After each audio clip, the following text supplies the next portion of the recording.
யாத்திராகமம் 27:20 வசனத்தை நாம் திருப்பிக் கொள்வோம். குத்துவிளக்கு எப்பொழுதும் எரிந்து கொண்டிருக்கும்படி இடித்து பிழிந்த தெளிவான ஒலிவ எண்ணெயை உன்னிடத்தில் கொண்டு வரும்படி இஸ்ரவேல் புத்திரருக்கு கட்டளையிடுவாயாக. குத்துவிளக்கு எப்பொழுதும் எரிந்து கொண்டிருக்கத்தக்கதாக இடித்து பிழிந்து எடுக்கப்பட்ட தெளிவான ஒலிவு எண்ணெய் கொண்டு வரும்படிக்கு கர்த்தர் கட்டளையிட்டார். குத்துவிளக்கு என்றால் குத்துவிளக்கு சபையை குறிக்கும். குத்துவிளக்கு தேவன் ஏற்படுத்த வேண்டும் என்று பிரமாணங்கள் கொடுக்கும் பொழுது அதனுடைய நோக்கம் இரவு சாயங்காலம் முதல் விடிய காலம் மட்டும் தேவ சமூகத்தில் அல்லது அந்த கூடாரத்தில் இருள் வந்துவிடக்கூடாது. இருள் வந்துவிடக்கூடாது, இருளாக இருக்கவே கூடாது, அந்தகாரம் நுழையக்கூடாது, அந்தகாரத்தை முறியடிக்க வேண்டும் என்பதற்காக குத்துவிளக்கை கர்த்தர் ஆசரிப்பு கூடாரத்திலே வைத்தார்.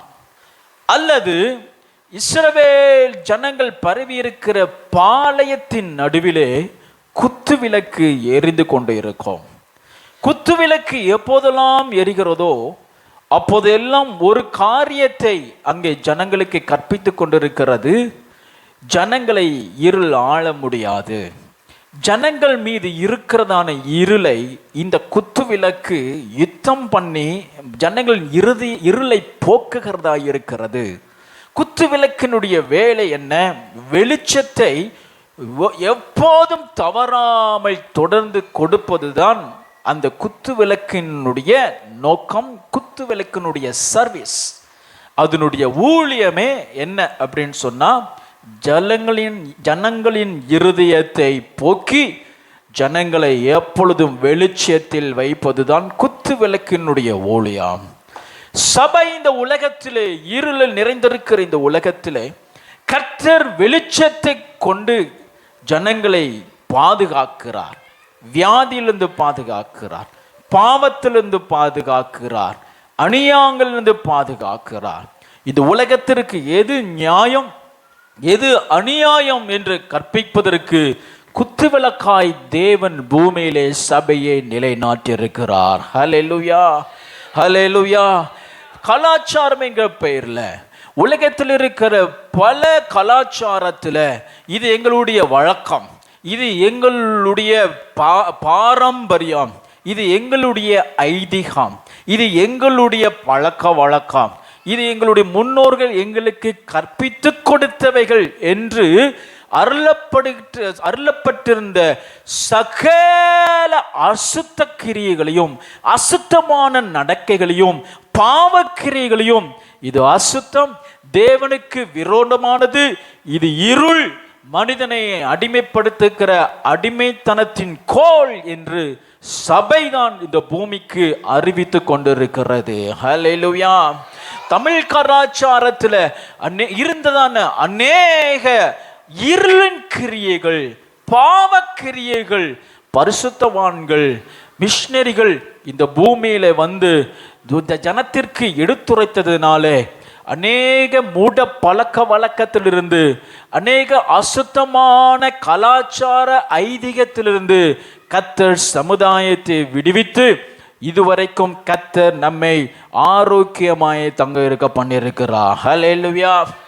ஆசியா கண்டத்திலேயே முதலாக அச்சிடப்பட வேண்டும் என்று கொண்டு வரப்பட்ட அந்த அச்சு இயந்திரம் சிகன்பால், பத்லமிய சிதன்பாக் தரங்கம்பாடி டாங்குபார் என்கிற இடத்துல கொண்டு வந்து அறிமுகப்படுத்தினான். முதலாக அச்சு இயந்திரம் கண்டுபிடிக்கப்பட்டதே பரிசுத்த வேதாகமம் அடிப்பதற்காகத்தான் அன்றி குட்டன்பெர்க் என்கிறவர் கண்டுபிடித்தார். பரிசுத்த வேதாகமம் அச்சிடப்படுவதற்கென்று கண்டுபிடிக்கப்பட்டவை தான் பிரிண்டிங். இப்பொழுது பிரிண்டிங் வைத்து எவ்வளவு நன்மைகள் நம்முடைய உலகத்தில் மனித குலத்திற்கு நன்மைகள் உண்டாயிருக்கிறது உங்களுக்கு தெரியும். அதுபோல மிஷனரிகள் நம்முடைய குறிப்பாக தமிழகத்துல இருந்ததான அநேக இருளை போக்கும்படிக்கு சபையை கர்த்தர் நிறுவினார். ஹல்லேலூயா. தமிழகத்துல இருந்த நிறைய மூட பழக்க வழக்கங்கள், அசிங்கமான மூட பழக்க வழக்கங்கள், ஸ்தோத்திரம், மதம், மார்க்கம், ஐதீகம், பக்தி என்கிற பேர்ல நடக்கப்பட்ட மிகவும் கேவலமான பழக்கங்களை, கலாச்சாரம் என்கிற பேர்ல பிசாசு ஜனங்களை இருளிலே வைத்திருந்தான். குத்து விளக்காகிய சபை எப்பொழுது தமிழகத்திலேயோ இந்திய தேசத்திலோ ஏற்றப்பட்டதோ அப்பொழுது அநேகருடைய இருளை மாற்றுகிறதா இன்றும் ஒளிர்ந்து கொண்டு இருக்கிறது. இது கர்த்தர் பூமியிலே சபையை குத்துவிளக்காக நேர்படுத்தி உங்களையும் என்னையும் இந்த பூமியிலே ஒளியாயிருக்கிறவர்கள் ஏற்படுத்தி அநேகருடைய வாழ்க்கையில் இருக்கிற இருளை தூரமாக்கும்படிக்கே கர்த்தர் நிலை நாட்டிருக்கிறார். கரங்களை தட்டி கர்த்தரை நாம் ஸ்தோத்திரிப்போம். ஹல்லேலூயா, ஹல்லேலூயா. குத்துவிளக்கு என்றால் சபை. வெளிப்படுத்தின விசேஷம் 1வது அதிகாரம் 20வது வசனத்தை நாம் வாசிக்கும் பொழுது, என் வலது கரத்தில் நீ கண்ட 7 நட்சத்திரங்களின் ரகசியத்தையும் 7 பொன் குத்து விளக்குகளின் ரகசியத்தையும் எழுது. அந்த 7 நட்சத்திரங்களும் அந்த 7 சபைகளின் தூதர்களாம். நீ கண்ட 7 குத்து விளக்குகளும் 7 சபைகளாம். குத்து விளக்கு என்றால் சபை. இந்த சபையின் மூலமாய் உலகத்தில் இருக்கிற அந்தகாரத்தை ஜெயிக்கத்தக்கதான வெளிச்சத்தையும் எரிகிற அபிஷேகத்தையும் வைத்திருக்கிறார். ஹல்லேலூயா. ஒரு குடிகாரனோ, ஒரு பாவத்தில் இருக்கிறவனோ, ஒரு அசுத்தத்தில் இருக்கிறவனோ தான் இருப்பது அசுத்தம் என்று அவனுக்கு சொல்லிக் கொடுப்பது சபை, குத்துவிளக்கு. சில உயர் அதிகாரிகள் இருக்கிறார்கள். அவர்கள் பணியில் இருக்கும் பொழுது மிகவும் நேர்த்தியாய் உடை அணிந்து அதிகாரம் உள்ளவர்களாய் கம்பீரமாய் நடந்து இந்த பூமியில கனம் பொருந்திய மனுஷனாய் வாழ்ந்து கொண்டிருக்கிறார்கள். ஆனால் இரவிலே அவர்கள் மதுமான பிரியராய் இருக்கும் பொழுது சாக்கடைக்கு ஒப்பாய் அழுக்கிலே புரண்டு அழுக்கிலே தங்கள் வாழ்க்கையை அவர்கள் செலுத்தி தான் கிடப்பது ஒரு அவல நிலை என்கிற அறிவு கூட இராதபடி பிசாசு அவர்களை இருளிலே வைத்திருக்கிறான். நம்முடைய வாழ்க்கையில அநேக இருள் இருக்கிறது, கெட்ட பாவங்கள் இருக்கிறது, இருளான எண்ணங்கள், இருளான சூழ்நிலைகள், இருளான கிரிகள் நம்மிடத்தில் இருக்கிறது. அவைகள் எல்லாவற்றையும் இது இருள், இது அந்தகாரம், இது பாவம், இது அசுத்தம் என்று காண்பிக்கும்படிக்குத்தான் கர்த்தர் ஒரு குத்துவிளக்கை தேவன் நமக்காய் ஏற்படுத்தியிருக்கிறார். தேவ சன்னிதானத்தில் வந்து ஜெபிக்கும் பொழுது கர்த்தருடைய குத்து விளக்கு நமக்கு ஒன்றை போதிக்கிறது. நமக்கு இருக்கிறதான இருளான பகுதி என்ன, அசுத்தமான பகுதி என்ன, பாவ கிரியைகள் என்ன, தேவனுக்கு விரோதமான நீ நடப்பிக்கிறதான அநியாயமான காரியங்கள் என்ன கற்பிக்கிறதுக்கு தான் சபை. அங்கே போனால் குத்துவாங்க, அங்கே போனால் சொல்லுவாங்க. பாஸ்டருக்கு இதான் வேலை, யாரையும் இதையே குறை சொல்கிறது தான்.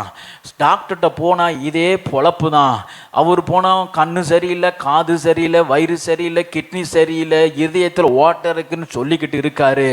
அதுக்காக மனுஷன் போவானா அந்த ஆளுக்கிட்ட, டாக்டரும் பெரிய டாக்டரு அப்படின்னு இருந்தோன்னா சீக்கிரம் செத்து போவ.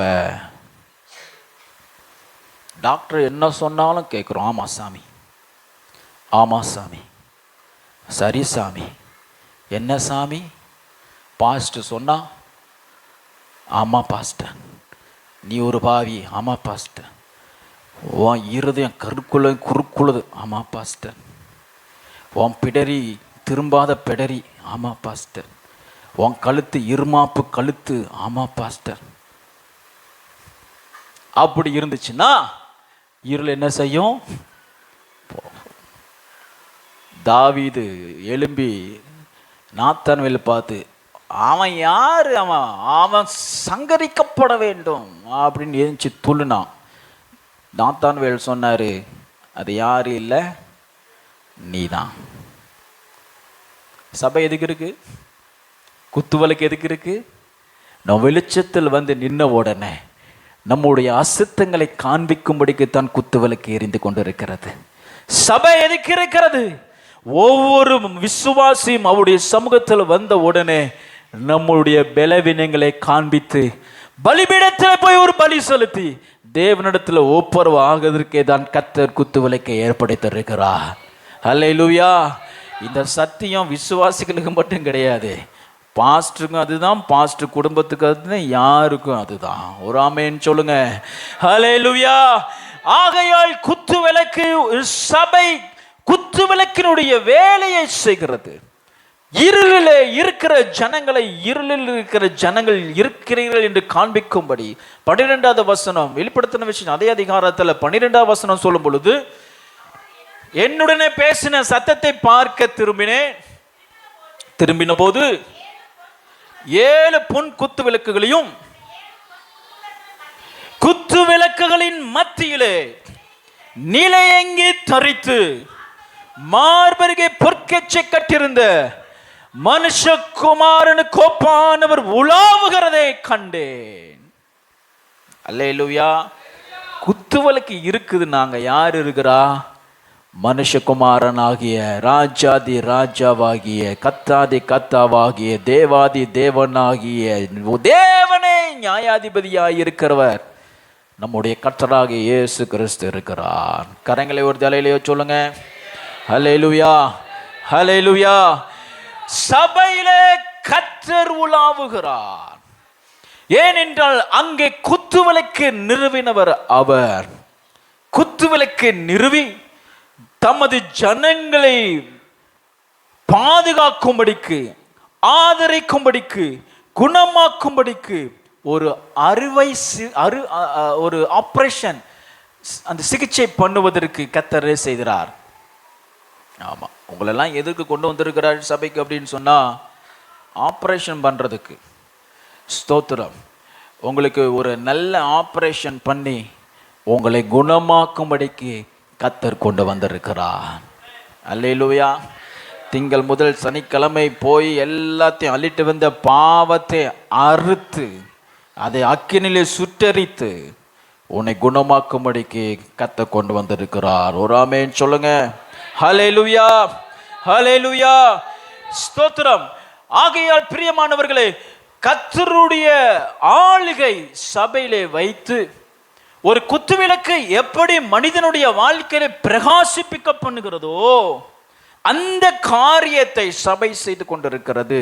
யோவான் 1:4 வாசிக்கும் பொழுது, அந்த அவருக்குள் ஜீவன் இருந்தது, அந்த ஜீவன் மனுஷருக்கு ஒளியாய் இருந்தது.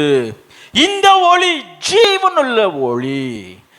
இந்த குத்துவிளக்கிலிருந்து பிரகாசிக்கிற இந்த ஒளி மரணத்தில் இருக்கிறவனை ஜீவனுக்கு நேராய் நடத்துகிற ஒளி. தேவனுடைய சன்னிதானத்தில் தேவன் ஒளியாய் இருக்கிறார். சபையிலே கர்த்தர் ஒளியாய் அவர் வாசம் பண்ணி கொண்டிருக்கிறார். இந்த ஒளிக்குள்ளே பிரவேசிக்கிற யாவரும் ஜீவனை கண்டடைகிறார்கள், மரணத்தை ஜெயிக்கிறார்கள், பாதாளத்தின் வல்லமையை ஜெயிக்கிறார்கள். உலகத்தில் இருக்கிற சகல வல்லமையை ஜெயிக்கத்தக்கதான கிருபையும் அவர் பெறுகிறார்கள். ஒரு ஆமென் சொல்லுங்க. ஹல்லேலூயா, ஹல்லேலூயா. ஆகையால் ஆண்டவராகிய இயேசு கிறிஸ்து சொல்லும் பொழுது மத்தேயு 5:14, நீங்களே எப்படி இருக்கிறீங்க? உலகத்திற்கு வெளிச்சமாய் இருக்கிறீர்கள். சபையை பார்த்து கர்த்தர் சொல்றார், நீங்கள் இந்த உலகத்திற்கு வெளிச்சமாய் இருக்கிறீர்கள். சபையை இந்த உலகத்தினுடைய இருளை போக்குகிற வெளிச்சமாய் கர்த்தர் உங்களை நியமித்திருக்கிறார். உங்களை ஒரு குத்துவிளக்காய் நியமித்திருக்கிறார். நீங்கள் சபையாய் கூடி வந்து கர்த்தரை தொழுது கொள்ளும் பொழுது ஒரு குத்துவிளக்கு ஜனங்களுக்கு வெளிச்சத்தை தருகிறது போல அந்தகாரத்தில் இருக்கிற அநேக ஜனங்கள் மத்தியில் வெளிச்சத்தை காண்பிக்கிற ஒளியாய் கர்த்தர் உங்களை நியமித்திருக்கிறார். உங்களை பார்க்கிறவங்களை எல்லாம் பாவ உணவு பட வேண்டும். உங்களை காண்கிறவர்கள் எல்லாம் குற்ற மனசாட்சி உள்ளவர்களாய், சகோதரியே சகோதரனே, நான் என்னுடைய பாவங்கள் கழுவப்பட என்ன செய்ய வேண்டும் என்று உங்களிடத்தில் இருக்கிற ஒளியை கண்டு ஜாதிகளை வரத்தக்கதாக, ராஜாக்கள் வரத்தக்கதாக கர்த்தர் நம்மை நியமித்திருக்கிறார். கரங்களை தட்டி கர்த்தருக்கு நன்றி செலுத்துவோம். ஹல்லேலூயா, ஹல்லேலூயா. இந்திய பிரதம மந்திரி கோயம்புத்தூர்ல இருக்கிற ஒரு இடத்திற்கு ஒரு மனிதனிடத்துல ஒரு ஆலோசனை பெறுகிறானே, இதே போல உங்களிடத்துல தேவன் வைத்திருக்கிற அந்த ஜீவ ஒளி இந்த இருள் நிறைந்த உலகத்தில் கிரைகளை நடப்பிக்குமே, ஆனால் தேசத்தின் அதிபதிகளை உங்களுடைய வெளிச்சத்தில் நடக்கும்படி கர்த்தர் உங்களை உயர்த்துவார். ஹல்லேலூயா, ஹல்லேலூயா. பிரதம மந்திரி ஏன் விக்கிரகார கோயிலுக்கு போறாரு அப்படின்னு சொன்னோம்னா, தேவனுடைய ஒளியை வீசுகிற, தேவனுக்கென்று நியமிக்கப்பட்ட பரிசுத்தமான தெளிந்த ஒளிவை எண்ணெயை கொண்டுகிற எரிகிற ஒரு குத்து விளக்கு இந்திய தேசத்துல இல்லை. ஹல்லேலூயா. ஒரு குத்து விளக்கு இருந்துச்சுன்னா பிரதம மந்திரி என்ன, தேசத்தின் அதிபதிகள் எல்லாம் உன் வெளிச்சத்தில் நடந்து வருவார்கள். ஹல்லேலூயா. குடும்ப பெண்ணா இருக்கிறீங்கன்னு சொன்னோம்னா, குடும்ப குத்து விளக்கா இருக்கீங்களோ இல்லையோ அது உங்க பிரச்சனை. அது நீங்களும் உங்க கணவரும் முடிவெடுத்துக்கோங்க. நீங்க விளக்கா புருஷன் விளக்கா யாரா ஒருத்தர் இருந்தா சரி, இருந்துட்டு போட்டோம். ஆனா தேவனுடைய குத்து விளக்காய், தேவனுடைய சன்னிதானத்தில் எரிகிற குத்து விளக்காய், எப்பொழுதும் தூபத்தை தேவனுடைய சன்னிதானத்தில் எரிய வருகிற குத்து விளக்காய், ஜெபிக்கிற குத்து விளக்காய், ஆவில அனல் உள்ள குத்து விளக்காய், உபவாசத்தை தரிக்கிற குத்து விளக்காய், தேசத்துக்காய் கண்ணீர் வெடிக்கிற குத்து விளக்காய், ஜனங்களுக்காய் புலம்புகிற பெருமூச்சு விடுகிற குத்து விளக்காய் இருப்பீர்கள் சொன்னார். உங்களிடத்திலிருந்து வெளிப்படுகிற வெளிச்சத்திலே கர்த்தர் ராஜாக்களை நடந்து வர பண்ணுவார். கரங்களை தட்டி கர்த்தரை ஸ்தோத்திரிப்போம். ஹல்லேலூயா. அநேக பெண்கள் சொல்லுவாங்க, என் வீட்டுக்காரி என்னைய மிதியடிக்கு ஒப்பா வச்சிருக்காங்க, காலில் போட்டு மிதிக்காத குறையா வச்சிருக்கிறாங்க. நீ உண்மையான குத்து விளக்காய் இருந்த அப்படின்னு சொன்னா, உன் கணவன் என்ன உலகத்தின் அதிபதிகளை கத்த உன் வெளிச்ச இடத்துல கொண்டு வருவா. Praise the Lord. ஹல்லேலூயா. அருமையான தேவனுடைய பிள்ளைகளே, குத்து விளக்காய் உன்னை நியமித்திருக்கிறார்.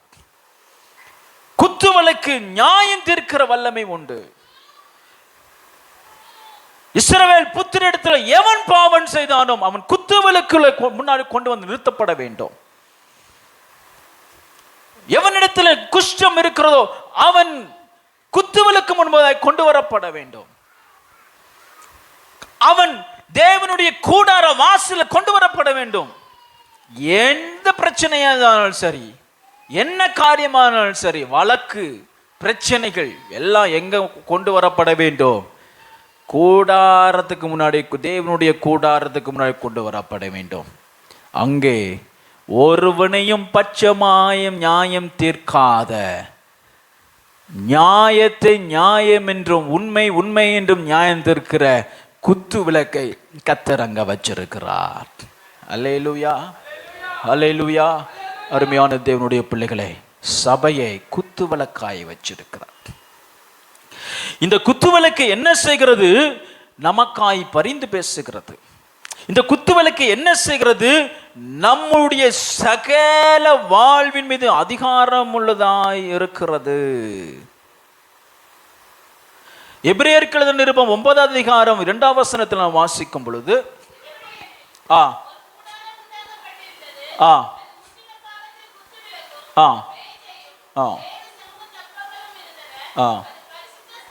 பரிசுத்த ஸ்தலம், சபை என்பது ஒரு பரிசுத்த ஸ்தலம்.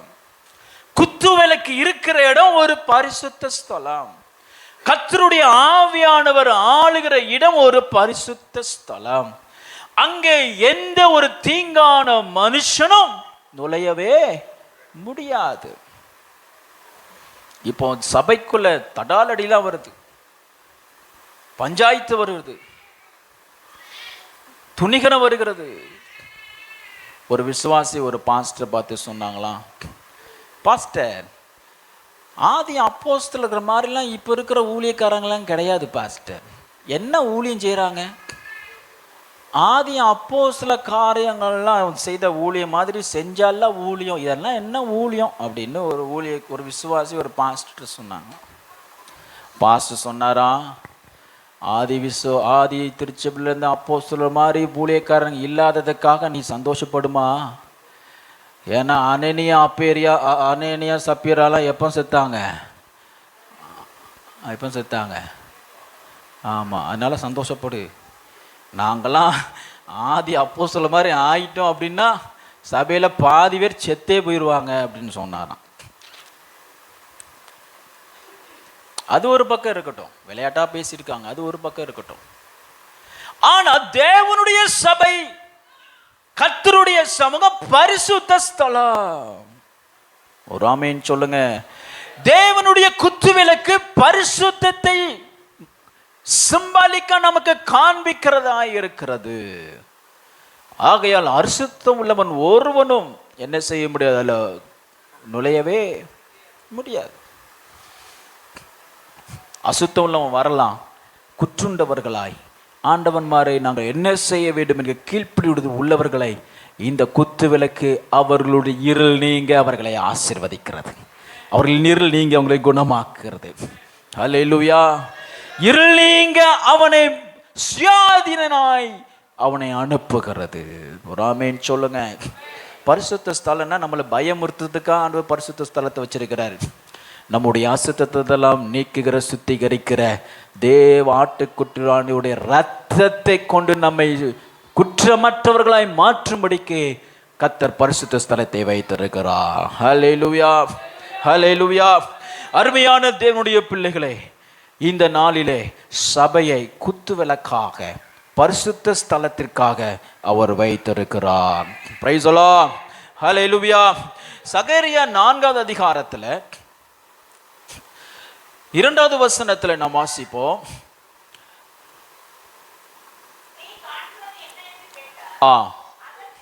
அதற்கு நான், இதோ பொன்னினால் செய்யப்பட்ட குத்துவிளக்கை காண்கிறேன்.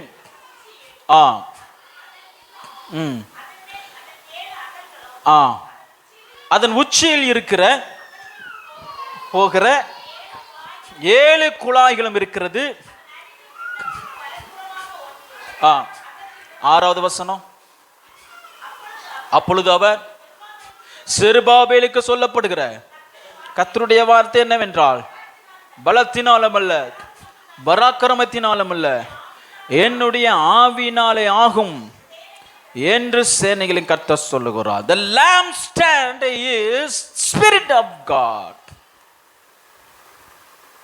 ஆசரிப்பு கூடாரத்தில் உண்மையாகவே யதார்த்தமாகவே தத்துருவமாக பொன்னினாலே செய்யப்பட்ட குத்துவிளக்கு இருந்ததை போல இப்பொழுது சபையிலே ஜனங்களை சுத்திகரிக்கிற குத்துவிளக்காக சுத்திகரிக்கிற ஆவியானவர் சபையிலே உலாவி கொண்டிருக்கிறார். The lampstand is nothing but the spirit of God. அநேகர் பலத்தினால நம்ம பரிசுத்தமா வாழ்ந்துடலாம் நினைக்கிறாங்க. அநேகர் பராக்கிரமத்தினால சுய முயற்சினால நம்ம அந்த பூமியில பரிசுத்தமாய் வாழ்ந்துடலான்னு முயற்சி செய்யறாங்க. ஆனால் கர்த்தருடைய ஆவியானவர் சொல்கிறாரு, பலத்தினாலும் அல்ல பராக்கிரமத்தினாலும் அல்ல, பரிசுத்த ஆவினாரே ஆகும். உங்களையும் என்னையும் வெளிச்சத்தை கொண்டு இருளை நீக்குகிற ஒரு வல்லமை உள்ள குத்துவிளக்காய் பரிசுத்த ஆவியானவர் இருக்கிறார். பரிசுத்த ஆவியானவர் இல்லாம நான் பரிசுத்தமா வாழ்றேன்னு சொன்னோம்னா ஒரு கேள்விக்குறியான விஷயம். அநேக மார்க்கங்கள் இந்திய தேசத்துல குறிப்பாக போதிக்கப்படுகிறது. பலத்தினாலே முக்தி அடையலாம். கும்பமேளாவில் இந்தியாவில் நடக்கிற உத்தரப்பிரதேசத்தில் நடக்கிற கும்பமேளாவில் ஒரு பக்தன் அநேக முள்களை போட்டு முள்ள போட்டு அது மேல படுத்து தியானம் பண்ணுகிறானா. பலத்தினாலும் அல்ல, இங்க இருந்து காசிக்கு நடந்தே போனா, மற்ற புனித ஸ்தலங்களுக்கு நடந்தே போனா நாம் முக்தி அடைந்து விடலாம். பராக்கிரமத்தினாலும் அல்ல, சுய முயற்சினாலும் அல்ல, ஆவியினாலே ஆகும். பரிசுத்த ஆவி ஆனவரே ஒரு குத்து விளக்காய் நமக்குள்ளே அவர் நம்மை சுத்திகரிக்கிறவராய் இருக்கிறார். கரங்களை தலையிலே சொல்லுவோம். உங்களுக்கெல்லாம் லகுவான பாதையை நாங்கள் கற்பிக்கிறோம். பரிசுத்த ஆவியானவரை பெற்றுக்கொள்ளுங்க, ஆவியின் அபிஷேகத்தை பெற்றுக்கொள்ளுங்க. அவர் உங்களை சகல சத்தியத்துக்குள்ள உங்களை நடத்துவார். அவர் சகல நன்மையான பாதைகள் உங்களை காண்பிப்பார். தீங்கான காரியங்கள் உங்களை விடுவிப்பார். இது மிகவும் லகுவானது, என்னுடைய லுகம் லகுவானது என்று நசரேயனாகிய இயேசு கிறிஸ்து சொல்லுகிறார். ஹல்லேலூயா, ஹல்லேலூயா. நீதிமொழிகள் 20:27 நாம் வாசிக்கும் பொழுது, நீதிமொழிகள் 20:27 ஸ்பிரிட் ஆஃப் காட், கர்த்தர் தந்த தீபமாய் இருக்கிறது, அவர் அது உள்ளத்தில் உள்ளவைகள் எல்லாம் ஆராய்ந்து பார்க்கும். பரிசுத்த ஆவியானவர் தான் குத்து விளக்கு, பரிசுத்த ஆவியானவர் தான் வெளிச்சம். இந்த வெளிச்சம் உங்களுக்குள்ளே இருக்கும் பொழுது, நீங்கள் அந்த வெளிச்சத்தை பெறும் பொழுது, அவை உங்களுக்குள்ளே இருக்கிற உள்ளத்தின் உள்ளவைகளை ஆராய்ந்து பார்த்து அது உங்களுக்கு கற்பிக்கும். அப்படி பார்த்தா பரிசுத்த ஆவியானவர் இல்லாம கிறிஸ்தவ ஜீவியமே இல்லை, கிறிஸ்தவ வாழ்க்கையே இல்லை. எத்தனை பேர் கடைசியாக தேவனுடைய சத்தத்தை தெளிவாய் உங்களிடத்துல பேசுறதை கேட்டிருக்கிறீங்க? கடைசியாக தேவ சத்தத்தை எப்பொழுது நீங்கள் கேட்டீர்கள்? ஆவியானவர் உங்கள் உள்ளத்திலிருந்து உங்களிடத்தில் பேசின அனுபவத்தை கடைசியாக நீங்கள் எப்பொழுது பெற்றீர்கள்? அநேக நாட்களமாய் இருக்குமே என்று சொன்னால், மீண்டும் உங்களுடைய ஆவியை புதுப்பித்து பரிசுத்த ஆவியானுடைய ஒளியை பெற்றுக்கொள்ளுங்கள். Because the Spirit of God is the lampstand of God. Hallelujah, hallelujah. ஏனென்றால் ஒரு மனிதனுடைய இருதயத்தை ஆராய்ந்து அறியக்கூடிய கெப்பாசிட்டி, பவர் பரிசுத்த ஆவியானவருக்கு தான் இருக்கு, ஒருவருக்கும் கிடையாது. யோகா கற்றுக் கொடுக்குறாங்க. யோகா அப்படி நம்ம ஃபோக்கஸ் பண்ணனா நம்மளை பற்றி நம்ம தெரியும், தெரியவே தெரியாது. பரிசுத்த ஆவியானவர் தான். நீதிமொழிகள் 6:23 வாசிப்போம். நீதிமொழிகள் 6:23 கட்டளையே விளக்கு போதும். லேம்ப் ஸ்டாண்ட், குத்து விளக்கு என்பது தேவனுடைய கட்டளை, அவருடைய வார்த்தை, அவருடைய வசனம். அவருடைய வசனம் எப்படிப்பட்டதா இருக்கிறது? சம்மட்டி போல இருக்கிறது. சில உபதேசம் கடினமாக தான் இருக்கும், சில பிரசங்கம் கடினமாக தான் இருக்கும், சில கண்டிப்பு கடினமாக தான் இருக்கும், சில கட்டளைகள் கண்டிப்பாகத்தான் இருக்கும், கஷ்டப்படுத்துற மாதிரி தான் இருக்கும். ஆனா அது உனக்கு விளக்கு, அது உன்னை வெளிச்சத்துக்கு நேராகிற விளக்கு. அல்லேலூயா, அல்லேலூயா. வசனமும் வார்த்தையும் ஒரு விளக்கு, குத்து விளக்கு. கர்த்தருடைய வசனத்தை போல சம்மட்டி போல நம்ம மேல விழும். யாரெல்லாம் இடம் கொடுக்கிறாங்களோ அவர்களை எல்லாம் பொன்னான குத்து விளக்காய் அவர் மாற்றுவார். அடி மேல அடி வாங்கிக்கிட்டே இருக்கணும். கர்த்தருடைய வசனத்தினால் உங்களை வருகிறதான அந்த கசப்பான அனுபவத்துக்கு நீங்க போகணும். முன்னாடி மாதிரிலாம் நம்ம பிரசங்கம் பண்றதே கிடையாது. ஏன்னா ஐயோ மனசு புண் பண்ற மாதிரி. ஒருத்தர் என்ற சொன்னாரு, ஜனங்களை அப்படி குஷிப்படுத்தணும் பாஸ்டர் அப்படின்னா, நல்ல ஒரு தியேட்டர் வச்சாலே போதும், புது புது படமா போட்டு குஷிப்படுத்தலாம். ஆபரேஷன் தியேட்டர்ல குஷியா உண்டாகும். சமீபத்தில் ஒரு டாக்டர் பேக்ரவுண்ட் சொன்னாங்க, 8 மணி நேரம் பாஸ்டர் ஆபரேஷன், தண்ணி குடிக்க முடியாது, சாப்பிட முடியாது, நின்றுக்கிட்டே இருக்கணும். 8 hours பேஷண்ட் படுத்திருப்பாங்க. ஃபுல் மானிட்டரைசேஷன்ல என்ன செய்யணும்? 8 மணி நேரம் நின்று அங்க யாரையாவது குஷிப்படுத்த முடியுமா? டாக்டர்ஸ் ஒரு நல்ல ஒரு பாட்டை விடு, ஒரு டான்ஸை போட்டு விடு, டிஜிட்டல் தேட்டர்லாம் வச்சு எல்லாம் நல்லா டான்ஸ் ஆடுங்க, பண்ண முடியுமா? பண்ணலாம். பேஷண்ட் செத்து போயிடுவார். நீங்க உயிரோடு இருக்கணுமா சாகணுமா? இது என்ன கேள்வி பாஸ்டர், நீங்களே பதில் சொல்றீங்களா? நீங்க பிழைக்கணும். ஒரு ஆமேன்னு சொல்லுங்க. பக்கத்துல பார்த்து சொல்லுங்க, நீங்க பிழைக்கணும். நிருமுறை சொல்லுங்க, நீங்க பிழைக்கணும். அல்லேலூயா, அல்லேலூயா. அப்படின்னா கர்த்தருடைய வார்த்தை சம்மட்டி போல விழுந்தால் நீங்கள் பிழைப்பீர்கள். அல்லேலூயா. குத்து விளக்கை எப்படி செய்யணும்னு பிரமாணங்களை கொடுத்துருக்கிறாரு. யாத்திராம் புஸ்தகம் நீங்க வீட்டில் போய் வாசித்து பாருங்க. அடி மேல அடி விழுந்து பொன்னாக்கப்பட்ட சுத்தமான பொண்ணு. எங்களுடைய வாஞ்சியம் அதுதான். பரலோக ராஜ்யத்தில் நீங்க பிரவேசிக்கும் போது உங்களுடைய மணவாளன் ஆகிய ராஜாதி ராஜாவுக்கு முன்பாக நீ நிற்கும் பொழுது நீங்க எப்படி நிக்கணும்? பொன்னினால் செய்யப்பட்ட குத்து விளக்கா போய் நிக்கணும். என்னைய கூப்பிட்டு ஆண்டவரே கேட்க கூடாது, என்னப்பா உன் விசுவாசி திருப்பிடிச்சு போயிருக்கு, பல நாள் ஆயிடுச்சு போல பல்லு விளக்கி நாறுது. இல்லை இல்லை இல்லை, பொன்னாக விளங்கும்படிக்கு. அல்லேலூயா. ஆகையால் கர்த்தருடைய ஆவியானவருக்கு நீங்க இடம் கொடுங்க, சத்தியத்துக்கு கீழ்ப்படிங்க, சபையில செயல்படுங்க, ஆவியில அனல் உண்டாக்குங்க, கர்த்தருக்காய் ஓடுங்க, பிரயாசப்படுங்க, தியாகமாய் அவரை சேவியுங்கள். கர்த்தர் உங்களை பொன்னினால் செய்யப்பட்ட குத்து விளக்காய் மாற்றுவார். Price the Lord. இந்துக்கள் சில இந்து மார்க்கத்தில் இருக்கிறவங்க டெய்லி, நான் ஒரு சின்ன பிள்ளையில இருக்கும்போது டியூஷன் போவேன், அங்கே உள்ள டீச்சர் வந்து டெய்லி வீட்டில் குத்து விளக்கு பண்ணுவாங்க, டெய்லி அதை விளக்குவாங்க, டெய்லி சாம்பல் அது இதுன்னு போட்டு விளக்குவாங்க.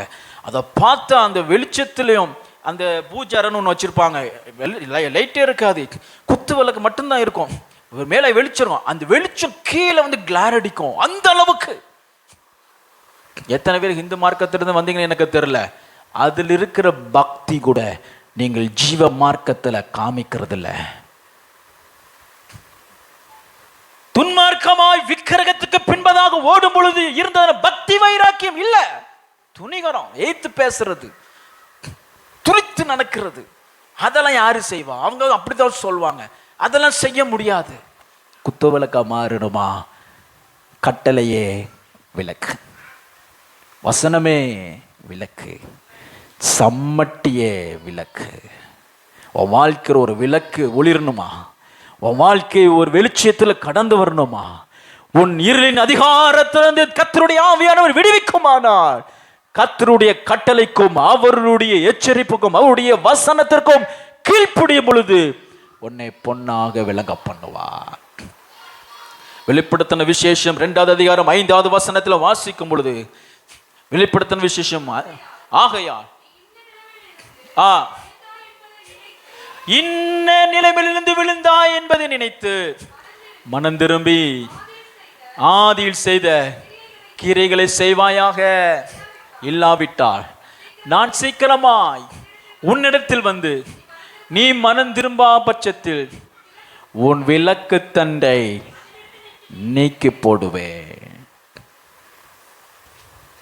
புராணம் பாடக்கூடாது. ஒரு காலத்துல நான் எப்படி அந்நிய பாஷை பேசணும் தெரியுமா? ஆதில் செய்த கிரைகளை செய், மனம் திரும்பி வா, இல்லை என்றால் உனக்கென்று வைத்த விளக்கு தண்டை நான் நீக்கி போடுவேன் என்று கர்த்தருடைய ஆவியானவர் சொல்லுகிறார். Come back to your original spiritual level. கர்த்தர் ஒரு சிலர் எச்சரிக்கிறார். பெந்தைக்கோஸ்தக்காரங்க பீத்திக்கிறதுக்கு இப்போ நம்மகிட்ட எதுவுமே இல்லை.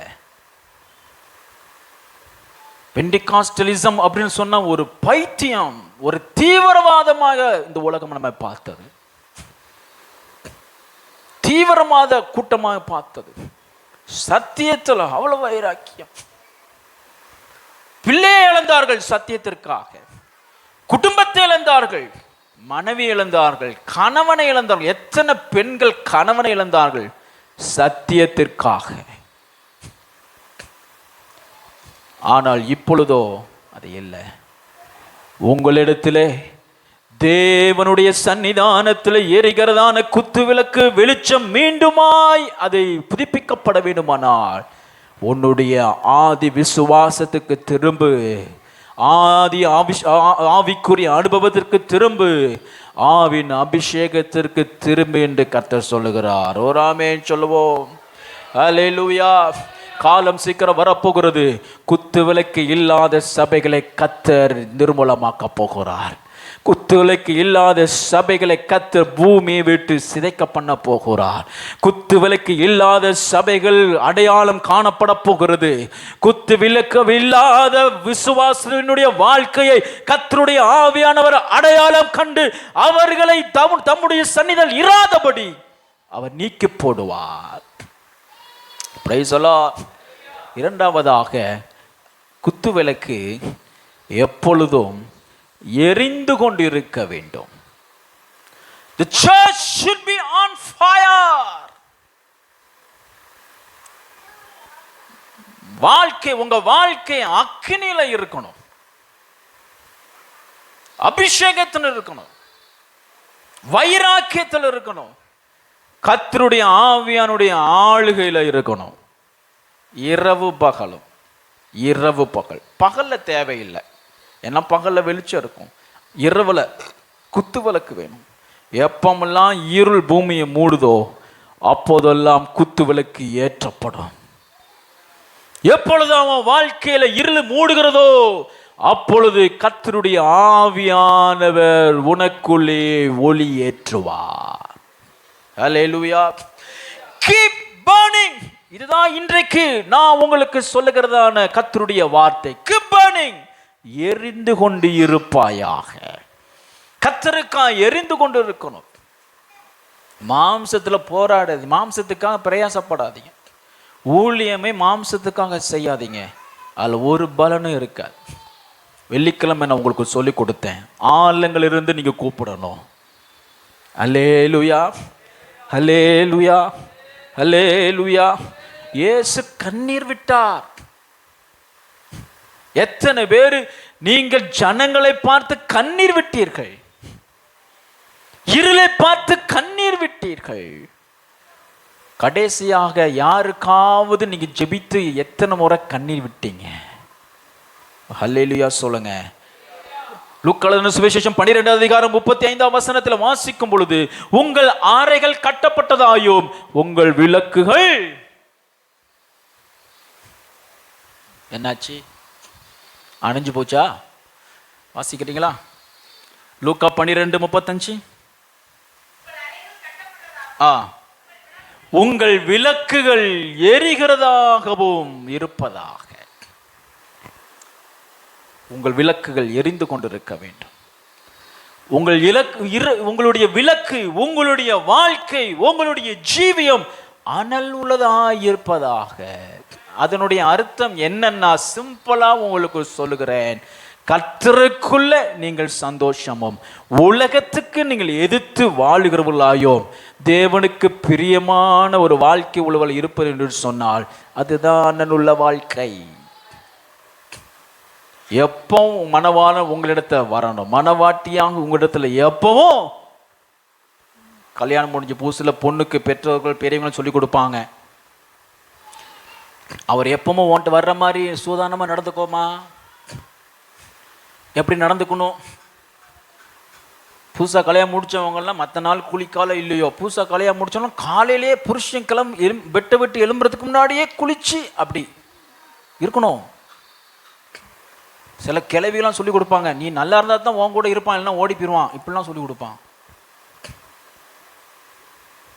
சாதாரணமாக வழக்கத்தில் நம்ம வாழ்க்கையில் இருக்கிறதே என்ன அப்படின்னு சொன்னோம்னா, ஒரு நல்ல அட்வைஸ் என்னென்ன, புருஷன் வீட்டுக்கு எப்பவும் வாரான், எரிஞ்செழுந்து போடுறான் அப்படின்னு சொன்னோம்னா, அவன் வீட்டுக்கு வேலையை விட்டு வரும் பொழுது உன்னுடைய வெல்கம் ஸ்மைல் வெல்கம் ஸ்மைல் மட்டும் இல்லை, வெல்கம் ஸ்மெல்.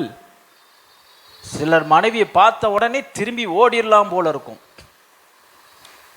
எப்பவும் அழுக்கு நைட்டி தான், பல்லு விளக்குனாங்களே தெரியல, தலைவரி கோலமா, என்ன இன்னைக்கு மட்டும் இவ்வளவு லேட் ஆச்சு, எங்க பான அப்படின்னு சொன்னா, நம்ம ஆவிக்குரிய வாழ்க்கை வச்சு பாருங்க. ஆண்டவர் வந்து வாசல்ல கதவு தொட்டுக்கிற, இதோ வாசப்படுக்கிற வந்து கதவு திறந்து, என்ன இவ்வளவு நாள் எங்க போனீங்கன்னா,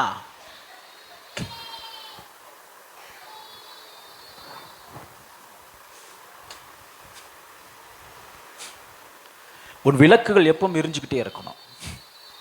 ரோமர் 12:11 சொல்லும் பொழுது, அசதியாயிராமல் ஜாக்கிரதையாயிருங்கள், ஆவிலே அனலாயிருங்கள், ஸ்பிரிட்ல அனலாயிருங்க. ஜெபிக்க சொன்னோம்னா உடனே எழும்பி அந்நிய பாஷையில ஜெபிக்கணும். காத்திருப்பு கூட்டத்தில் நாம் படுற பாடு கத்திருக்கத்தான் தெரியும். சோமனுங்க சோமனுங்க சோமனுங்க சோமனுங்க. கோபத்தில் பக்கத்து வீட்டுக்காரம்மா வந்து, நான் ஜோமன்றையா ஏயா பாடாப்படுத்துன்னு ஒரு நாள் வந்து கூப்பாட போட போது நான் நினைக்கேன். இப்போ நிலைமையில அப்படித்தான் இருக்கு. எங்கள் அப்பா ஒரு சபையை வச்சு நடத்தின கூரை ஓலை குடிசை ரொம்ப வருஷமாச்சு. பக்கத்தில் ஒரு விக்கிரகான ஒரு ஐயா வந்து பார்த்தாரு, ஏயா இத்தனை கூட்டம் கூடுதீங்களே, ஒரு 4 பேர் பைசா போட்டு ஓட்ட போட வேண்டியதானே. ஐயா நான் சொல்லி பார்த்தேன், ஒன்றும் கேட்க மாட்டேக்காக, விசுவாசிக்க நான் வாரேன், நான் வந்து உங்கள் விசுவாசி நான் சொல்கிறேன். ஒரு கோயிலு சாமி உறுதிய ஒரு சச்சை கட்டக்கூடாதா, நான் வந்து சொல்றேயா அப்படின்னு ஒருத்தர் சொல்லிட்டு போனார். இப்போ அப்படித்தான் நடக்க போகுது போல. நீங்க எல்லாம் என்ன ஜோம் பண்றீங்க, நான் ஜோம் பண்ண போறேன். ஏன்னா வசனமே தான் சொல்லுது, சாத்தான் கூட்டத்தின் சிலரை உனக்கு, சாத்தான் கூட்டத்தை ஒரு சிலர் உனக்கு தருவேன். அல்லேலூயா. ஆவில அனலாய் ஜெபம் பண்ணா தட்டா தட்டா தட்டான்னு அந்நிய பாஷையில பேசி எழுப்பி ஜெபம் பண்ணணும். ஆண்டவரே இயேசுவே, ஆண்டவரே இயேசுவே, ஆண்டவரே இயேசுவே, ஆண்டவரே இயேசுவே, இயேசுவே ஆண்டவரே, இயேசுவே ஆண்டவரே. சில ஜெபம்லாம் இப்படித்தான் இருக்கு. ஏன்னா ஆவில என்ன இல்லை, விளக்குல என்ன இல்லை, நெருப்பு இல்லை. நீங்க எல்லாம் நினைச்சிருக்கீங்க இதெல்லாம் பாஸ்டர் உங்க வேலை, மரியாதையா ஞாயிற்றுக்கிழமை வருவோம், எங்க விளக்குல தீய வைக்கிறா இல்லையா. நீங்க வாங்க வர்ற அந்த ஸ்டைலே அப்படித்தான் இருக்கு. நான் வாரம் என்ன செய்வர சொல்லியோ என்னைய அனலாக்கும், நான் என்னைய அனலாக்குறதுக்கே நீ அம்பாடே பெரும்பாடா இருக்கு. எல்லாரும் எனக்காக ஜெபம் பண்ணுங்க. அல்லேலூயா சொல்லிட்டீங்க, நம்பிட்டீங்க போல. ஸ்தோத்திரம். காத்திருப்பு கூட்டத்தில் வந்து ஆவில நிறைந்து ஜோமட்டு ராத்திரி வீட்டுக்கு போய் தரிசனங்களையும் தேவனோடு சம்பாசிக்க அனுபவத்தையும் பெற்றுக்கொண்டு ஞாயிற்றுக்கிழமை ஆராதனை முதல் பாடலிலே தேவதூதர்கள் இறங்கி வரத்தக்கதான ஒரு அனுபவத்தை கர்த்தர் நம்முடைய சபைக்கு தருவாராக. கரங்களை தட்டி கர்த்தரை ஸ்தோத்திரிப்போம். ஒருத்தர் சொன்னாரு, காத்திருப்பு கூட்டமா, அது என்ன காத்திருப்பு கூட்டம், சும்மா ஏமாத்து வேலை, என்ன காத்திருக்கிறது, வாரத்தில் இல்லைனாலும் காத்திருக்காம அந்த ஞாயிற்றுக்கிழமை சனிக்கிழமை மட்டும் காத்திருந்து அப்படின்னு ஒருத்தர் ஏன்டே சொல்றாரு. எனக்கு கேட்க அவ்வளோ கஷ்டமாயிடுச்சு. தெரில, உனக்கு தெரியல. எல்லாத்துக்கும் ஒரு ஆயத்தம் இருக்கணும். கர்த்தரை ஜீவனுள்ள தேவனை ஆராதிப்பதற்கு ஒரு ஆயத்தம் வேணும். ஒரு பிரயாணத்துக்கு ஆயத்தம், வேலைக்கு ஆயத்தம், படிப்புக்கு ஆயத்தம். ஆராதனைக்கு மட்டும் அவுத்து விட்ட மாடு மாதிரி அப்படியே வர்றது ஒன்றும் நடக்காது. வர வேண்டிதான், சாணி போட வேண்டிதான், போக வேண்டிதான், ஒன்றும் நடக்காது. வாழ்க்கையில கர்த்தர் எரிகிற அக்னியாய் கிரிகளை நடப்பிக்க வேண்டும் என்று சொன்னால் ஆவிலே ஆனல் உள்ளவர்களாயிருங்கள். ஹல்லேலூயா, ஹல்லேலூயா. சனிக்கிழமை வந்து ஆவில் இருந்து கர்த்தருடைய சமூகத்தில் காத்திருந்து நீங்க போவீர்கள் என்று சொன்னா, நீங்கள் எதற்காக காத்திருக்கிறீர்களோ அதற்குரிய தேவையை கர்த்தருடைய பரிசுத்த ஆராதனையில் உங்கள் தேவையை சந்திக்க இந்த தேவன் வல்லமை உள்ளவராயிருக்கிறார். ஆயத்தம் இல்லாத ஆராதனை கிடையாது. வொர்ஷிப் நடத்துறவங்க, worship leaders, worship team, music team ஆயத்தப்பட வேண்டும். காத்திருப்பு கூட்டத்தில் ஜெபிக்கணும். ஊழியம் செய்கிறவங்களாம் கட்டாயம் வரணும். சண்டே ஸ்கூல் ஊழியமோ, பெண்கள் ஊழியமோ, ஆண்கள் யாராயிருந்தாலும் ஊழியத்தில் 3 நடத்துறவர்கள் எல்லாரும் ஆயத்தப்பட வேண்டும். ஞாயிற்றுக்கிழமையில கர்த்தர் தமது மகிமையில வெளிப்பட வேண்டும் என்று சொன்னால் ஆயத்தம் வேணும். ஆமென் சொல்லுங்க. ஹல்லேலூயா. ஒரு சினிமா கான்செர்ட் ஒரு தேசத்துல போய் நடத்துறாங்கன்னா ஒரு வாரம் அங்க ஆயத்தப்படுறாங்க. ஒரு வாரம் பிராக்டிஸ் பண்ணி, ஒரு வாரம் ரத்தத்தை கொடுத்து அதை செஞ்சு, ஒரு ஈவெண்ட், மனுஷனை களிப்பாக்குகிற களியாட்டுக்கு அவ்வளவு ஒரு ஆயத்தம் இருக்குன்னு சொன்னா, பரிசுத்த பரலோக தேவனை ஆராதிப்பதற்கு ஒரு ஆயத்தம் வேணும். ஒரு ஆமென் சொல்லுங்க. ஆமா, ஆயத்தம் வேணும். பிரசங்கம் பண்றீங்களா? ஆயத்தப்பட்டு குறைஞ்சது 1 மணி நேரம் நிற்காம புல்பிட்டுக்கு வர்றதுக்கு நீங்க தகுதியே கிடையாது. 1 hour ஒரு ஊழியமா ஒரு சின்ன ஜெபம் பண்ண சொல்லியிருக்காங்களா? 1 மணி நேரம் நீ முழங்கால தேவ சமூகத்தில் காத்திருக்காம வரவே கூடாது. ஏன்னா கர்த்தர் உன் விளக்கை அவர் ஏற்ற விரும்புகிறார். ஹல்லேலூயா, ஹல்லேலூயா. ஸ்தோத்திரம், ஸ்தோத்திரம், ஸ்தோத்திரம். கிதியோனை பார்த்து சொல்லும் பொழுது, கிதியோன் நியாயாதிபதி புஸ்தகத்தில் சொல்லும் பொழுது 3 பேரை நீ பிரிச்சுக்கோ, அந்த 3 பேருக்குள்ள என்ன இருக்கணும் அப்படின்னு சொன்னா, 3 பேருக்கும் கர்த்தர் கிதியோன் சொல்லி கொடுக்கிறான். ஒரு எக்காலம் இருக்கணும், வெறும் பானை இருக்கணும், அந்த வெறும் பானைக்குள்ள தீவெட்டி இருக்கணும். தீவெட்டி 20ஆம் வசனத்தில் 6வது 20 வசனம் சொல்லும் பொழுது, எக்காலங்கள் ஊதும் பொழுது, பானைகள் உடைக்கும் பொழுது பானைக்குள்ள என்ன இருக்கணும்? என்ன இருக்கணும்? என்ன இருக்கணும்? என்ன இருக்கணும்? பரிசுத்த பர்வதத்திலிருந்து, பரலோகத்திலிருந்து ஒரு நாளில் எக்காலம் ஊதும் பொழுது, பானையாகிய வெறும் பானையாகிய இந்த சரீரம் அழியும் பொழுது, மறுரூபமாக்கப்படும் பொழுது, நமக்குள்ளே எரிந்து கொண்டிருக்கிற தீவெட்டியே பரிசுத்த ராஜ்யத்துக்கு நம்மை எடுத்து சொல்லும். பார்க்க அழகா வெள்ளஞ்சொல்லியமா இருந்தாலும் ஒன்றும் கிடையாது. பிரமாண்டமா நம்ம பிரசன்ட் பண்றதுனால இல்ல, உள்ளத்துக்குள்ள பானைக்குள்ள தீவெட்டி இருக்கா? உன் ஜீவித்துக்குள்ள தீவெட்டி இருக்கா? உன் வாழ்க்கையில அனல் இருக்குதா? வைராக்கியம், பரிசுத்த வைராக்கியம் இருக்கிறதா? எக்காலம் ஊதும் பொழுது, உன் சரீரம் மருதமாக்கப்படும் பொழுது, உனக்குள்ள இருக்கிற விளக்கு, உனக்குள்ள இருக்கிற அனல், உனக்குள்ள இருக்கிற பரிசுத்தாவினுடைய அக்கினியே பரநேறி போக பண்ணோம். ஒரு ராக்கெட் இங்க இருந்து மேல போகணும் அப்படின்னு சொன்னா என்ன வேணும்? அக்கினி வேணும். உன் வாழ்க்கை பரலோகத்தில் பிரவேசிக்கணும் அப்படின்னு சொன்னா அக்கினி வேணும். பரலோகம் போறதுக்கே ஆவியின் அபிஷேகம் வேணும். ஒரு ஆமென் சொல்லுங்க. ஹல்லேலூயா, ஹல்லேலூயா. அடுத்ததாக, 3ஆவதாக, இடித்து பிழிந்த தெளிவான ஒளிவு எண்ணெய். உன் விளக்கு எரியணும் அப்படின்னு சொன்னான், சபை அனல் உள்ளதா இருக்கணும் அப்படின்னு சொன்னான். இடித்து பிழிந்த, இடித்து பிழிந்த உன் இருதயம், உன் வாழ்க்கை கர்த்தருக்காய் உபத்திரவப்படுகிற, சத்தியத்துக்காய் எழும்பி பிரகாசிக்கிற, சத்தியத்திற்காய் வைராக்கியம் பாராட்டுகிற, உபத்திரவத்தினோட கடந்து போகிற ஒளிவ எண்ணெய். ஒரு ஆமென் சொல்லுங்க. ப்ளே பண்ணு.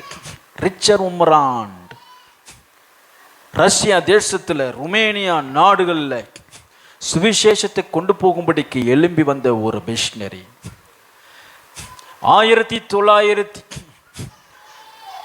1909 வருஷத்துல பிறந்த அந்த மனிதன் தேவனுக்காக எரிந்து பிரகாசிக்கும்படிக்கு தன்னை முழுமையாக விற்று போட்டவன். டார்ச்சர் ஃபார் கிரைஸ்ட் என்கிற புஸ்தகத்தை நீங்கள் படிப்பேன் என்று சொன்னால், கிறிஸ்துவுக்காக எப்படி நான் இடித்து பிழியப்பட்டேன், உபத்திரவத்துக்காய் என்னை அர்ப்பணித்தேன் என்று சொல்லி இந்த புஸ்தகத்திலே அவர் எழுதுகிறார். அந்த நாட்களிலே ஸ்டாலின் ரஷ்யாவை கம்யூனிஸ்ட் கொள்கையில தீவிரமாய் பரப்பிக் கொண்டிருக்கும் பொழுது, சபைகள் பயந்து நாம் இந்த ஸ்தோத்திரம் அரசாங்கத்திற்கு ஒத்துப்போவோம், நாம் எதிர்த்து நிற்க வேண்டாம், நாம் ஏன் ஜீவனை விட வேண்டும் என்று சொல்லும் பொழுது அநேகர் கைத்தட்டி அதை வரவேற்றார்கள். சபைகள் உபத்திரவதற்கு தயாராக இல்லை. சபைகள் உபத்திரவத்திற்கு நாம் ஏன் போக வேண்டும்? அரசியலில் நாம் ஒரு பங்கு வைத்து கடந்து போவோம் என்று சொன்னால் சபைகள் எல்லாம் சேர்ந்து அதற்கு ஆமோதித்தார்கள். அந்த கூட்டத்தின் மத்தியில் ஒரு கப்பல் கணவன் மனைவியாக, இங்க ரிச்சர் ஊமிரான் தன் மனைவியை பார்த்து சொல்கிறார், நீ ஏன் நம்ம ஏன் எதிர்த்து நிற்கணும், நாம இவர்களை போல சரி என்று போவோம் என்று சொன்னார், நாம் உயிர் தப்புவோம். அப்பொழுது அந்த மனைவி தன் கணவனை பார்த்து சொல்லுகிறார், இப்படிப்பட்ட தேவனை மறுதலிக்கிற, கிறிஸ்துவை மறுதலிக்கிற ஒரு கணவன் இருக்கிறதை விட மரிப்பது நல்லது. கிறிஸ்துவுக்காக ஒரு வீரன் என் கணவன் என்று சொல்லுவதே நான் பெருமையை பாராட்டுவேன் என்று சொல்லுகிறார். இந்த வார்த்தை கேட்டு ரிச்சர் ஊமிரான் கிறிஸ்துவுக்காக மறுதலியாமல் நான் ஒரு ஒலிவை எண்ணெயை போல புளியப்படுவேன் என்று சொல்லி அவர் எழும்பி பேசுகிறார். எல்லாரும் திரும்பி பார்த்து, யார் இந்த மனிதன்?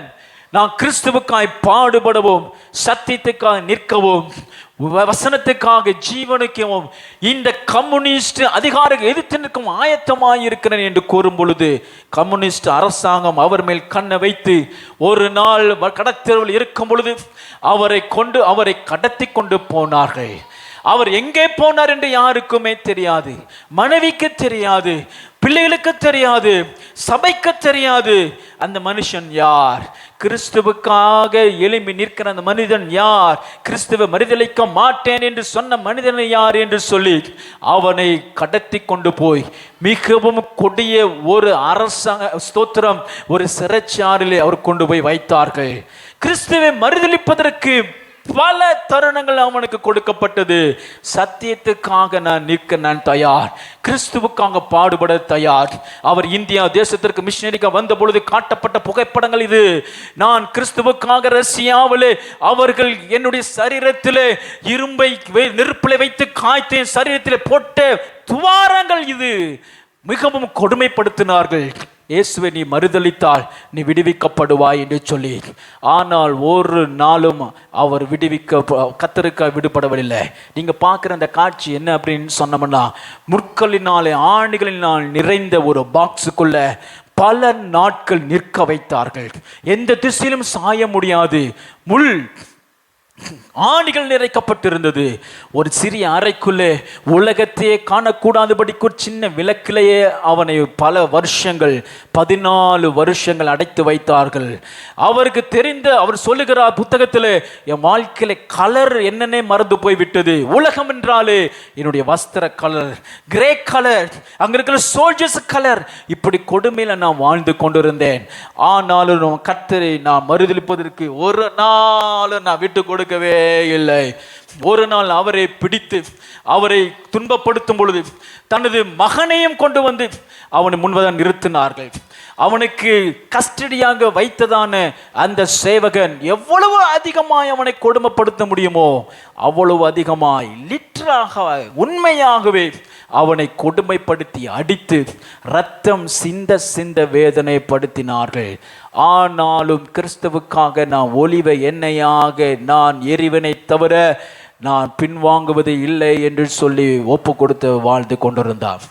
ஒரு நாள் அவர் உபத்திரவ நாட்களில் காணும் பொழுது அவனுடைய மூத்த குமாரனை கொண்டு வந்து கட்டி வைத்து அவனுக்கு முன்பதாக வைத்து அவனை அடித்தார்கள். அவன் அடித்து பார்த்து இதை கண்டாகிலும் அவன் கிறிஸ்துவை மறுதலிப்பான் என்று சொல்லி ரிச்சர் ஊமிரானை கேட்டார்கள்.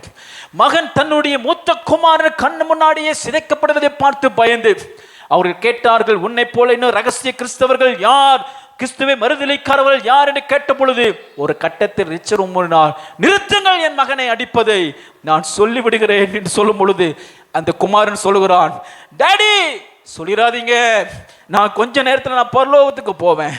பரலோகத்துக்கு போகும் பொழுது இயேசு கிறிஸ்துவை மறுதலித்தவனுடைய மகன் என்று ஒரு கெட்ட பேரை நீங்க எனக்கு விட்டுறாதீங்க.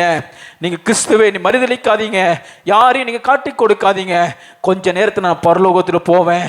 நீங்களும் வரும் பொழுது நான் கிறிஸ்துவுக்காய் எழுந்து பிரகாசிக்கிற ஒளியாய் நான் பார்க்க வேண்டிய சொல்லி முடித்த கரணத்தில் அந்த மகனை அந்த நேரத்திலேயே அவனை கொன்று தன்னுடைய கண்களுக்கு முன்பதாக மகன் மரித்து போனதை கண்டார்.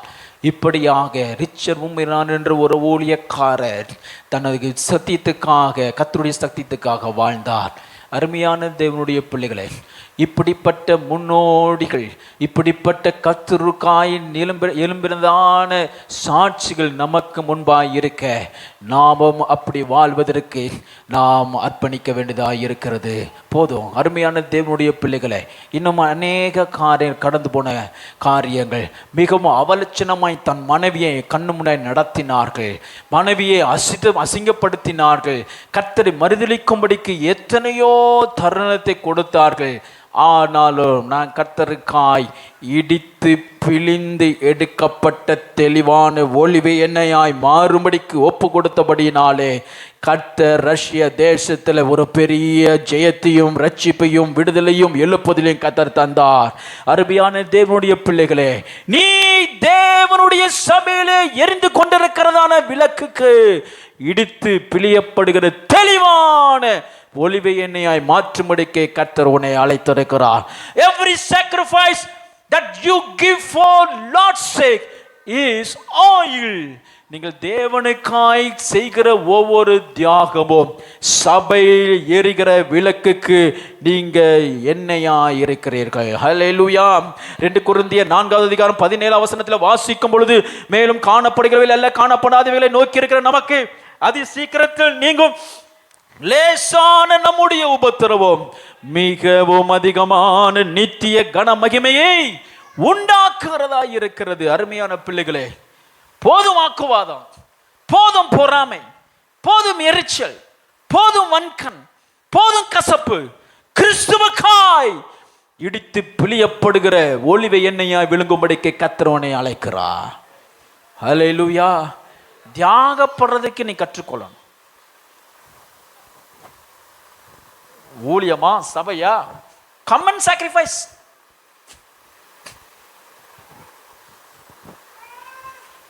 ஊழியமா? சாக்ரிஃபைஸ் பண்ண எத்தனை பேர் ஆயத்தமா இருக்கிறீர்கள்? எத்தனை பேர் வந்து தோல் கொடுக்க ஆயத்தமா இருக்கிறீர்கள்? எத்தனை பேர் உங்களை தியாகமாக ஒளிவை எண்ணெயாய் மாற்ற ஆயத்தமா இருக்கிறீர்கள்? சபை எரியணும். சபை விளக்கு அணைந்து போய்விடக்கூடாது. குத்து விளக்கு சாயங்காலம் மட்டும் சாயங்காலம் மட்டும் விடியற்காலம் வரைக்கும் எரிந்து கொண்டே இருக்க வேண்டும். அதற்கு நீ எண்ணெயாக புளியப்பட வேண்டும். சத்தியத்திற்காக, ஊழியத்திற்காக உன்னை நீ அர்ப்பணித்து நீ புளியப்படுவே என்று சொன்னால் உங்கள் மூலமாக சபை உயிர்ப்பிக்கப்படும், சபை வளரும். சங்கீதம் 137:3 யார வார்த்தை வாசிங்க. சங்கீதம் 137:3 வாசிங்க. என்னை சிறைப்படுத்தவர்கள் அங்கே எங்களுடைய பாடல்களையும்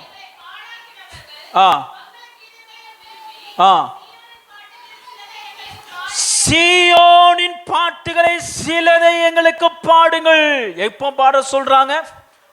உபத்திரவத்தில், சிறைப்பட்டிருக்கிற இடத்துல, நாங்கள் சிறையாயிருக்கும் பொழுது, நாங்கள் உபத்திரவத்தில் சீயோனின் பாட்டை கேட்கிறார்கள். உபத்திரவத்தில் தாங்க சீயோன் பாட்டு எழும்பும். உபத்திரவத்தில் தாங்க ஒரு தைலம் எழும்பும். உபத்திரவத்தில் தான் ஒரு வாசிய திறமை உங்களிடத்துல வடியும். உபத்திரவத்தில் தான் பாடல்கள் எழும்பணும். ஆராதனை வழியில எழும்பணும். பாடல்கள் வழியில பாடணும். சிறையிருப்பில் இருக்கும் பொழுதுதான் சீயோன் பாட்டை கேட்கிறாங்க. ஏன் அப்படின்னா சீயோன் பாட்டு சிறையிருப்பிலையும் உபத்திரவத்திலையும் கிறிஸ்துவுக்காய் படுகிற பாடுகள் தான் எழும்பும். அநேகர் வந்து கணவர் இப்போ ரொம்ப மோசமானவர், என் மனைவி ரொம்ப மோசமானவ, அவள் சொன்னாதான் நான் ஜெபத்துக்கு வருவேன், அவள் சொன்ன நான் கேட்க மாட்டேன், என் பிள்ளைங்க ரொம்ப மோசம் பாஸ்டர், இன்னைக்கு ஒன்றும் பாட்டே வராது, பாடுதான் இருக்கும். சர்ச்சுக்கு போனா அப்படியே போயிருன்னு சொன்ன வந்தவங்களாம் குடும்பம் ரசிக்கப்பட்டு சபையில குத்து விளக்க கத்த மாத்தி வச்சிருக்கிறார். போனவங்க அப்படியே தான் போடுது. நோகக்கூடாது, நோகணும். இடித்து பிழியப்படுகிற ஜீவியம் உனக்கு வேணும். Sacrificial life. எத்தனை பேர் இந்த காலையில் ஒப்பு கொடுக்குறீங்க?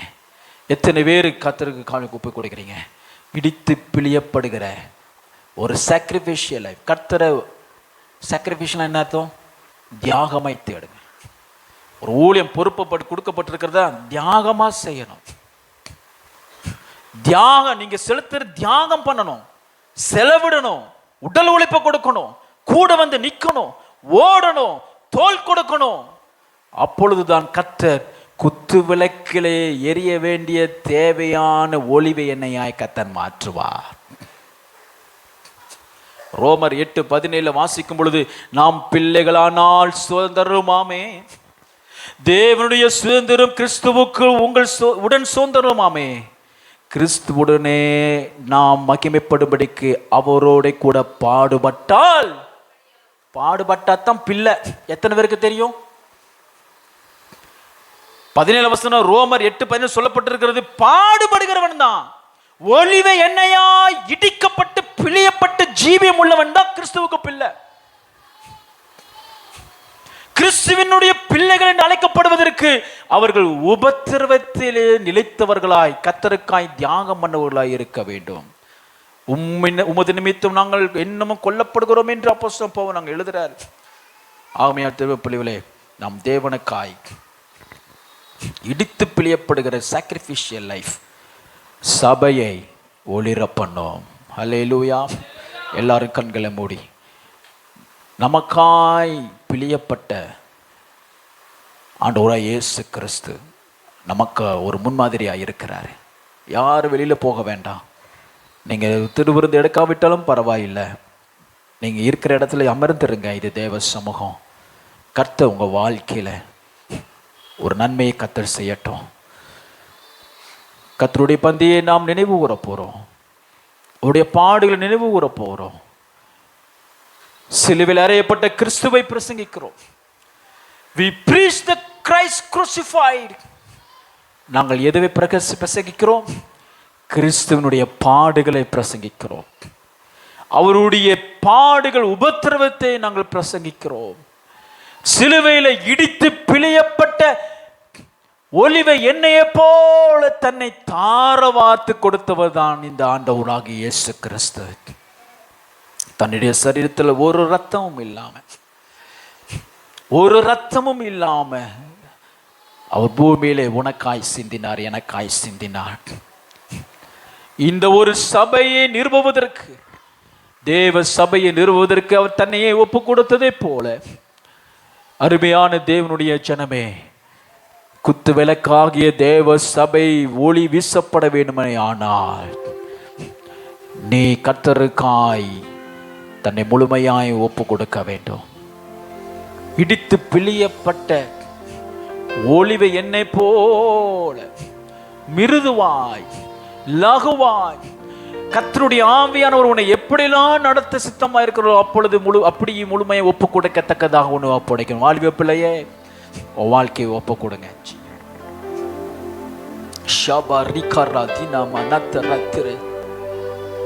எல்லாம் வலுகருத்து உயர்த்தி சொல்லுங்க, கிறிஸ்து இயேசு கிறிஸ்து எப்படி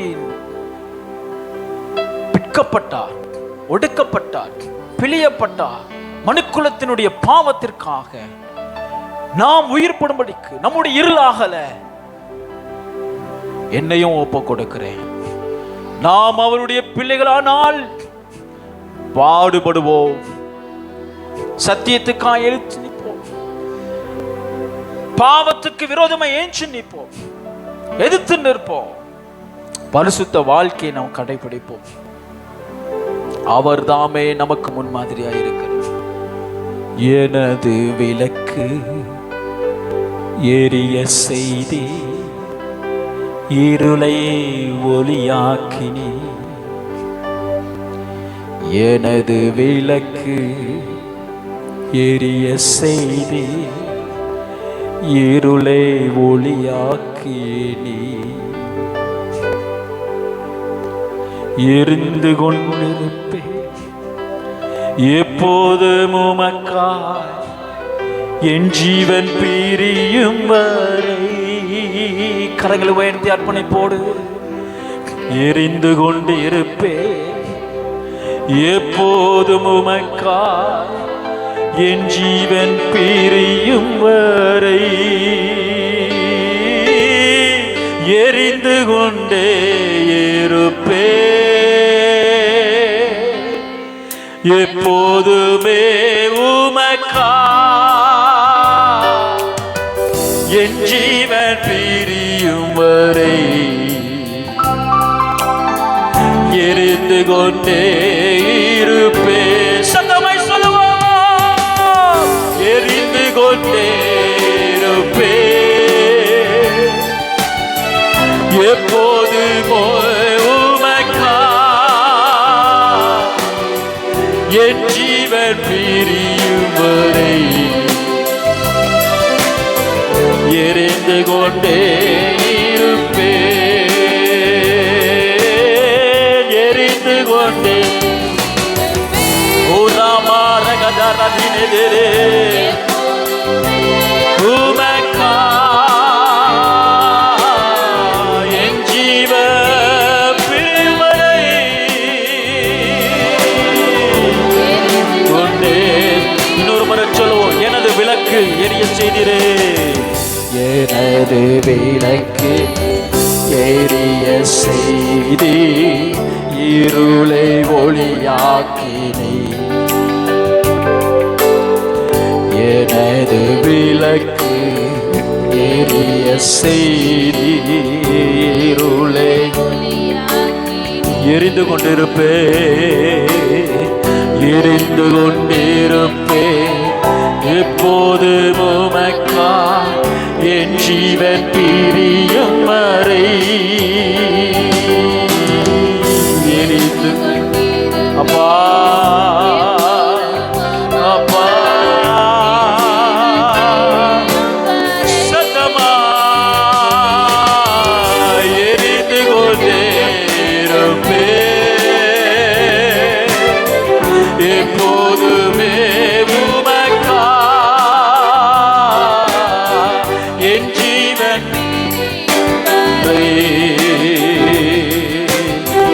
எரிந்து கொண்டே இருப்பே. எரிந்து கொண்டே சபனக